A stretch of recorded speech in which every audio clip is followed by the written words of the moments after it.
우리 다 같이 함께 암송합니다. 오직 여호와를 앙망하는 자는 새 힘을 얻으리니 독수리의 날개치며 올라감 같을 것이요 다름박질하여도 곤비치 아니하겠고 걸어가도 피곤치 아니하리로다. 아멘. 성경이 전체 66권, 이사야서가 전체 66장.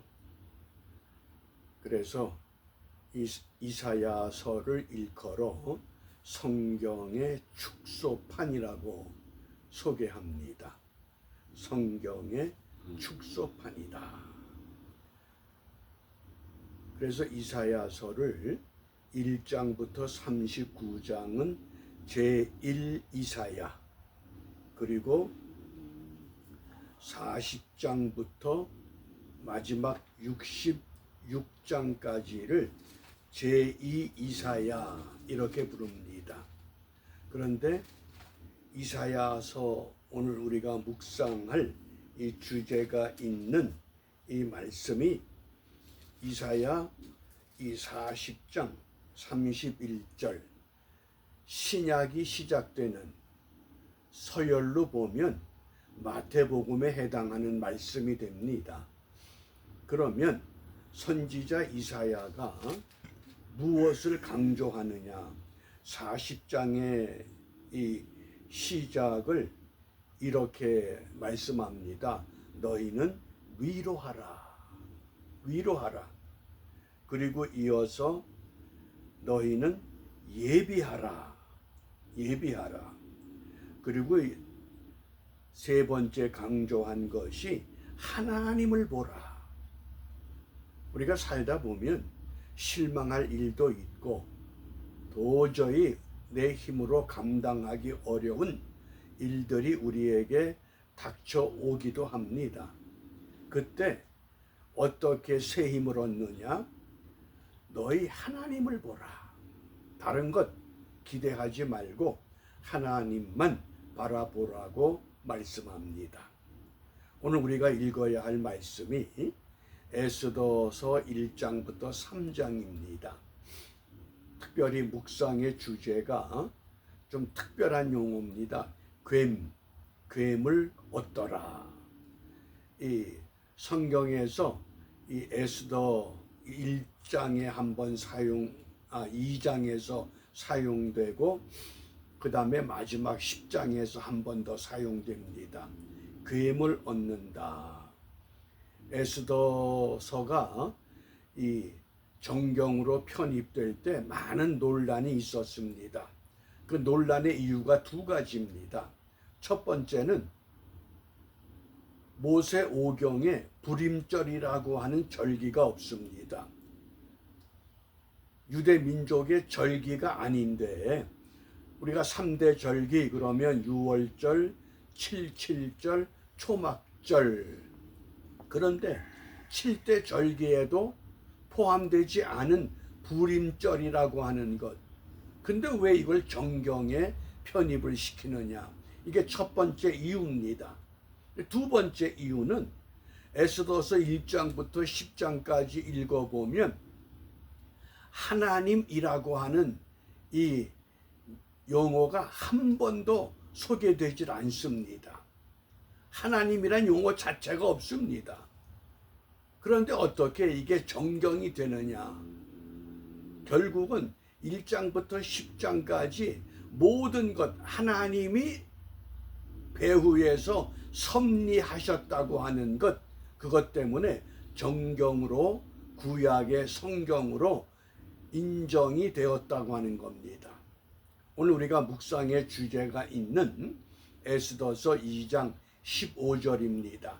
모르드게의 삼촌 아비하일의 딸, 곧 모르드게가 자기의 딸같이 양육하는 에스더가 차례대로 왕에게 나아갈 때에 궁녀를 주관하는 넷이 헤게의 정한 것 외에는 다른 것을 구하지 아니하였으나 모든 보는 자에게 괸을 얻더라. 이 괸이라고 하는 것이 순수한 우리말에 속합니다. 그래서 에스더 10장 3절에 보면 유다인 모르드게가 아하수에로 왕의 다음이 되고 유다인 중에 존대하여 그 허다한 형제에게 괴물 받고, 2장에서는 에스더가 괴물 받았고, 마지막 10장에 오면 모르드게가 모든 유다 백성들에게 괴물 받는다. 그 까닭이 그 백성의 이익을 도모하며 그 모든 종족을 안위하였더라. 그래서 이 괴미라고 하는 이 용어가 히브리 성경에서 헨이란 단어로 설명합니다. 헨. 그 헨의 뜻이 자비, 품위, 탄원 이런 뜻이지만은 우리 성경에서 크게 세 가지로 번역이 됩니다. 은혜, 은총, 사랑. 그러니까 우리가 괴미라고 하는 이 성경에 거의 2번밖에 나오지 않는 용어지만은 이것이 하나님의 은혜구나, 하나님의 은총이구나, 하나님의 사랑이구나. 그래서 오늘 우리가 이 괴미라고 하는, 우리가 어떻게 하면 에스더가 괴물 얻었고 모르드게가 괴물 얻었다고 하면, 오늘의 그리스도인들은 어떻게 이 세상에서 괴물 얻을 수 있는 신앙이 되는가? 요즘 우리 신앙의 세계를 보면 예수 영광은 참 많습니다. 그런데 안타까운 것은 예수 삶은 없습니다. 영광만 누리지 예수 삶이 없기 까닭에 괴물 얻지 못합니다. 그래서 이 괴물 얻을 수 있는 신앙을 3가지로 소개하려고 합니다. 첫 번째는 우리가 괴물 얻을 수 있는 하나님의 은혜, 하나님의 은총, 하나님의 사랑, 이것을 우리가 누리며 살기 위해서는 첫 번째, 신앙의 지조가 있어야 됩니다. 이 지조라고 하는 것, 곧은 뜻을 말합니다. 초지일관, 내가 주를 위해 살고 살아도 주를 위해서, 죽어도 주를 위해서, 그러면 그 외의 것은 관심이 없어야 됩니다. 그런데 말은, 고백은 그렇게 하는데 너무 다양한 것에 관심을 갖습니다. 어떤 집에, 어떤 차에, 어떤 옷에, 어떤 브랜드에, 그게 우리가 흔히 범할 수 있는 잘못들입니다. 신앙의 지조. 오늘 2장 15절에 보면 내시 회개의 정한 것 외에는 다른 것을 구하지 않았다. 아하수에로 왕의 왕비로 간택을 받기 위해서 많은 아름다운 여인들이 모였습니다. 너희들의 맵시를 내기 위해서 무엇이든지 구하면 다 주겠다 그럽니다. 그러니까 좋은 옷을 구하기도 하고, 좋은 향수, 좋은 화장품, 각자 자기가 필요한 모든 것들을 다 구합니다.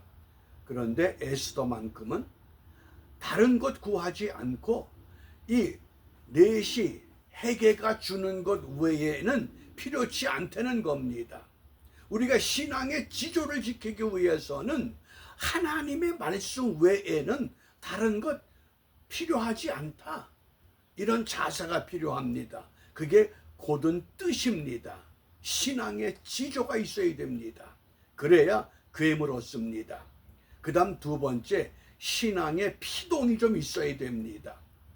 우리가 빌립보서 4장 13절 때문에 내게 능력 주시는 자 안에서 내가 모든 것을 할 수 있다. 자꾸 이것만 강조합니다. 적극적인 신앙이다. 그래서 뭔가 내가 해야 된다. 그런데 그 반대가 피동입니다. 내가 무엇을 하는 것이 아니라 하나님의 영이, 하나님의 능력이, 하나님의 성령이 나를 끌어주지 않으면 나는 아무것도 할 수 없다는 겁니다. 오늘 에스더서 2장 10절에 보면 에스더가 어떤 피동성을 가졌느냐? 에스더가 자기의 민족과 종족을 고하지 아니했다. 나 유다인이요. 그럼 궁궐에 들어가지도 못합니다. 그런데 모르드게가 명하여 고하지 말라. 모르드게의 가르침을 그대로 받아들인 겁니다. 아니 내가 유대인인데 왜 유대인이라고 말하지 말라고 그럴까? 아니라는 겁니다. 지금은 가만히 있으라는 겁니다. 어떻게? 하나님이 역사하는 것을 기다리기 위해서 조국을 위해서 기도하는 가운데 그런 마음을 주십니다. 걱정하지 말고 하나님이 하시는 것만 바라보라. 하나님이 어떻게 하실지는 아직 답이 없습니다. 그런데 분명한 건 하나님의 위로가 있습니다. 왜? 하나님이 하시겠다는 겁니다. 어떤 방법으로 어떻게 할지 우리는 각본이 없습니다. 그러나 하나님은 계획을 갖고 계십니다. 그것이 신앙의 피동입니다. 피동성, 적극성도 필요하지만은 때로는 이 암울한 때에 카타콤이라고 하는 그 무덤 속으로 핍박을 피해 들어갈 때 할 게 뭐가 있습니까? 주님의 뜻을 이루소서 고요한 중에 기다리니 신앙의 피동성도 필요합니다. 첫째는 신앙의 지족, 둘째는 신앙의 피동, 그리고 세 번째가 신앙의 역설입니다. 이 역설이라고 하는 것은 주의 주장에 전혀 새로운 것, 이게 적극적인 것이 또 필요한 때가 있습니다. 에스더가 모르드게의 명한 대로 그 종족과 민족을 고하지 않았다. 고하지 않지만 뭡니까? 나는 유대인이야. 나는 유대인이야. 이게 더 강하게 솟구치는 겁니다. 그게 신앙의 역설입니다. 왜요? 분명히 모세 율법은 신명기 7장 3절에 이방 사람과 혼인하지 말라 그랬습니다. 그러면 유대인 에스더가 아수에로 왕, 바사 왕과 어떻게 혼인이 가능합니까? 그게 역설적인 겁니다. 무엇 때문에? 하나님이 이루어가는 일을 보여주시기 위해서. 그러니까 에스더서에 하나님이라고 하는 용어가 한 번도 사용되질 않았지만은 구약의 정경으로 인정을 받게 되었다고 하는 것처럼 오늘 우리가 이 시대에 정말 괴물 얻을 수 있는, 하나님께로부터 괴물 얻어야 되지만 먼저 이 세상에 나가서 세상 사람들에게 괴물 얻기 위해서 신앙의 지조, 굳은 뜻, 신앙의 피동, 성령의 역사, 신앙의 역설, 나는 그리스도인이다. 사나 죽으나 주를 위해 살겠다. 주를 위해 죽겠다. 이게 분명해져야 합니다. 그래서 이 아침에 무엇을 기도하느냐? 신명기 6장 5절에 너는 마음을 다하고 성품을 다하고 힘을 다하여 내 하나님 여호와를 사랑하라.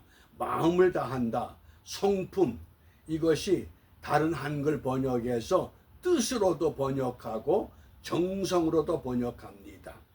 정말 우리가 내일 한국의 대통령 선거를 앞두고 하나님을 사랑하고 나라를 사랑하는 마음 우리가 다시 회복시켜야 합니다. 그래서 모든 성도들이 먼저 이 공정하고 투명한 선거에 참여할 수 있고 정말 나라와 민족을 위해서 이 위기를 극복할 수 있는 청렴결백한 지도자를 선택할 줄 아는 그런 지혜, 그런 용기, 그런 믿음, 이것이 이번 우리 자유대한민국의 미래가 결정되는 마지막 기회입니다. 이번에 실패하면 한동안 참 어려운 시기를 겪어야만 됩니다. 그런 어려움을 겪지 아니하고 니느웨 성이 회개함으로 말미암아 멸망의 자리에서 벗어날 수 있었다고 하면 우리가 그런 은혜를 갈망하면서 이 하루 정말 우리 자유 대한민국을 위해서 또 이 미합중국을 위해서 하나님을 사랑하고 나라를 사랑하는 이런 믿음의 사람들이 도처에서 괴물 얻을 수 있는 신앙으로 무장하는 복된 하루가 되시기를 바랍니다. 기도합니다. 은혜가